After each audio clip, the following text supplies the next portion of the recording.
PBBM bumabalentong na. Kaya dapat lahat ng dineklara nito ay idaan sa sulat at hindi puro verbal talks lamang.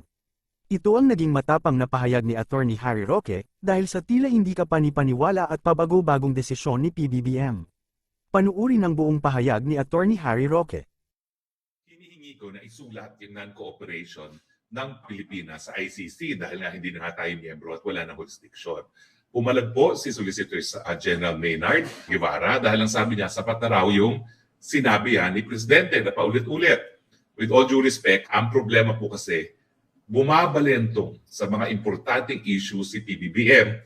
Kaya kung kayo naman ay nasa panig ng Duterte o mga Duterte mismo, talaga parang hindi importante ang salita. Kinakailangan talaga nakasulat. O, tingnan natin PBBM maintains ICC has no jurisdiction. Nasa palasyo po ako niyan. Sinang-ayunan ni Justice Secretary Remulla. Sabi pa nga niya, hindi namin papapasukin ang mga ICC probers sa Pilipinas. Sabi pa nga niya, aarestuhin niya. Pero 7 months later, anong sinabi ni PBBM? Abay, rejoining the ICC is now under study. Justice Secretary Remulla, from hindi papapasukin to papaarestuhin, ayan. At matapos yun, dineklara niya, ICC probers can enter Philippines but must follow legal procedures. O diba, salungat na sulangat, nagtataka pa kayo bakit dapat isulat? Balento nga po ang problema. Mantakin ninyo, wala pang 2 taon sa opisina yan In fact, yung balentong nila is over a span of 8 months lang po. So ngayon, hindi pa rin importante isulat? I don't think so. Mukhang importante yan. Pero hindi lang po siya sa ICC, bumabalentong. Sa charter change, bumalentong din siya. O ito, February 13, 2023, anong sabi niya? Charter change not a priority. Ang sabi niya, hindi ko kinakailangan baguhin ang economic provisions sa saligang batas para tayo umunlad. At totoo naman po, tayo ngayon sa 2023, ang pangalawang pinakamabilis na maunlad na bansa sa Asia. Susunod lang tayo sa India. Pero nung makalawa lang, anong sinabi niya? PH Constitution remains dynamic, flexible, at kinakailangan baguhin ang economic provisions. Yan po yung kanyang talumpati sa Philippine Constitutional Association. O, bilangin nyo 1 taon exactly, nagbago rin ang kanyang posisyon sa charter change. Hindi ko alam kung yan ay dahil kay Mr. Speaker Martin Romualdez o talagang paninindigan niya yan.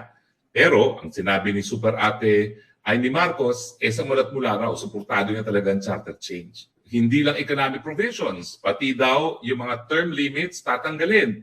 At yung term extension daw, nung kanilang mga extension of office, sinang-ayunan din niya with Speaker Martin Romualdez. O tignan ninyo ang usaping China. China is Philippines' strongest partner. Ngayon, ilang buwan lang ang nakalipas. PBBM hailed for stance versus China. Sabi ni PBBM, hindi patitinag sa Chinese bullying sa West Philippine Sea. Balentong na naman on the third issue, on the issue of China. Meron pa po Tignan niyo po ito sa peace talks. Ang analysis talaga, talagang ang peace talks sa mga communist rebels ay bleak sa ilalim ni PBBM. Bakit? Kasi paulit-ulit niyang sinasabi na natugis natin ang mga teroristang CPP-NPA na. So kung natugis mo na yan, bakit ka makipag-usapang kapayapaan pa? And yet, alam natin, ito, November. Pero yung analysis was July of 2023. Pero wala pang 6 na buwan, hayan na nga.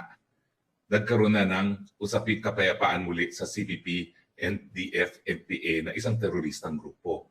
Mantakin ninyo, isang teroristang grupo na binansagan nating terorista, makikipag-peace talks tayo.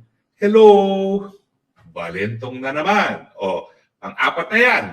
Ano, saan pa siya bumalentong? Ito nga, sa kanyang mga appointments. Well, ito rin yung sinabi ni Claire Carlos na talagang tanging si PBBM lang ang makakapagsabi kung matutuloy ang peace talks. No? At tinuloy nga niya. Bagamat ang mga declaration niya, dahil panalo na tayo, talo ng CPP-NPA, hindi na talaga magpapatuloy yan. Pero importante rin na early on, yung kanyang kasama sa kampanya na si Vic Rodriguez, tinalaga niyang executive secretary, abay 2 buwan pa lang, tinanggal na. Hindi naman yung pagbalentong, pero kung i-appoint mo isang tao na pinakamalapit na posisyon sa iyo bilang presidente as executive secretary, katakataka naman na 2 buwan pa lang nakakalipas, goodbye. Ganyan din ang naging kapalaran ni Claire Carlos. Totoo, hindi naman talaga sila malapit, no? At hindi talaga matindi pagkakakilala nila. Pero siyempre, sumikat si Claire Carlos dahil doon sa debate ng SMNI. Yan pong dahilan, Mr. Solicitor General, kung bakit dapat isulat ang non-cooperation with the ICC. Pag hindi po isinulat, nakita nyo naman kung paano bumalentong si Presidente. Napakaikli ng panahon ng lumilipas, bumabalentong.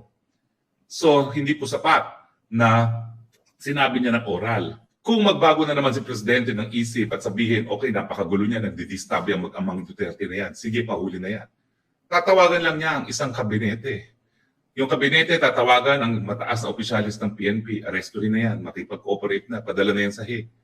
O, uutusan yung pulis, arestuhin na yan. Sasabihin ng pulis, sabi ho ni Presidente, hindi makipag-cooperate. Sasabihin naman ng mataas na opisyalis, nagbago na ang instruction ni Presidente. Yan po mangyayari pag hindi nakasulat. Anong sa inyo dito mga kabayan? Maaaring magbigay ng comment below. Ang pahayag na ito ay nagdulot ng iba't ibang sentimiento mula sa ating mga netizens. Saad ni at Rosemary Delina 5305. Oo nga, dapat gawin may black and white para sagrado, hindi yung puro salita lang, pwede kasi I deny na walang sinabi. Ayon naman kay at user-dr6wt4b6d. Walang panindigan talaga si Presidente, PBBM balimbing talaga. At komento naman ni at Renan Superlight 2019. Papasukin na nila para magkaalaman na, people power na. Anong sa inyo dito mga kabayan? Maaaring magbigay ng comment below.